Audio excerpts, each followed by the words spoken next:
On a pris connaissance du budget, dont nous sommes globalement assez satisfaits. Sérieusement, ça ressemble beaucoup à ce à quoi nous attendions. En fait, en allant un peu plus loin, ça ressemble même, on a même le sentiment que ça ressemble au programme électoral sur lequel on a nous-mêmes fait campagne. Donc, on n'aurait pas de raison de déchirer une garde-robe au complet aujourd'hui.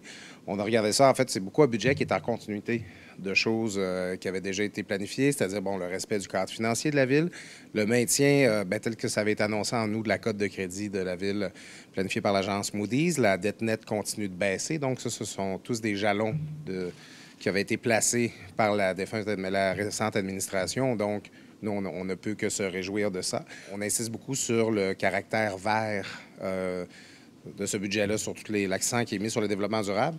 En fait, nous, on est très contents parce qu'on y voit l'application de la politique de développement durable qui avait été, que l'administration était à mettre en place, qui avait été conçue beaucoup, et vous me permettrez lui offrir un clin d'œil très amical, qui avait été conçu par notre collègue Suzanne Veyraud, qui était avec nous jusqu'à la dernière élection. Alors nous, c'est un budget qu'on reçoit assez favorablement, où on a l'impression que il va rester des détails, on va avoir des questions à poser là, au cours des pléniers. Aussi, si je vous avertis tout de suite, si vous me posez tout de suite la question de savoir si on va appuyer le budget ou pas, je vais vous répondre que ça dépendra des réponses qu'on aura à nos questions. Mais je vous dirai pas non plus qu'il y a certaines conditions que je poserai aujourd'hui qui pourraient faire en sorte que je n'appuierais pas le budget si elle n'était pas rencontrée. On n'en est vraiment pas à ce niveau-là. On est assez satisfait. C'est pas un budget aussi vert que ça. On a vu que dans le plan de l'environnement puis la lutte au changement climatique, on peut constater que nos déchets nous coûtent extrêmement, extrêmement cher.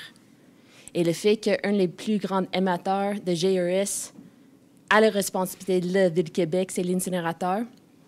Puis on va investir massivement dans l'incinération au lieu de faire un virage véritablement à zéro déchet. Puis on va encore investir dans le projet de biométhanisation quand on pourrait faire un virage vers le compostage qui coûtera moins cher puis elle aura un impact plus important pour l'environnement. On peut voir aussi qu'on était un peu déçus avec l'argent qui était dédié au transport actif. On avait demandé d'augmenter le budget de vélo, de doubler en fait. On ne l'a pas vu.